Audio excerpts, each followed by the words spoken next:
తెలంగాణ ప్రజలకి, హుజురాబాద్ నియోజకవర్గ ప్రజలకి మరియు మైనార్టీ సోదరులకి అందరికీ పేరు పేరున నా నమస్కారాలు తెలియజేస్తా ఉన్నాను.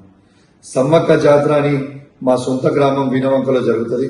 ఆ జాతరలో మొక్కులు చెల్లించుకోవడానికి నేను, నా సతీమణి, నా బిడ్డ మరియు మా దళిత మహిళా సర్పంచ్ గారు మొక్కులు చెల్లించుకోవడానికి పోవడం జరిగింది. ఆడ మేము మొక్కులు చెల్లించుకున్న సందర్భంలో రేవంత్ రెడ్డి గారి ఆదేశాలతోని ఈడ ఉన్న మా జిల్లాలో ఉన్న సిపి గారు మరియు హుజురాబాద్ లో ఉన్న ఏసీపీ గారు, జమ్మికుంట రూరల్ సిఐ గారు ఏ విధంగా మమ్మల్ని అవమానపరిచిండ్రో, ఏ విధంగా గద్దెల మీద నుంచి ఈడ్చుకపోయారో మీ అందరూ కూడా చూసారు.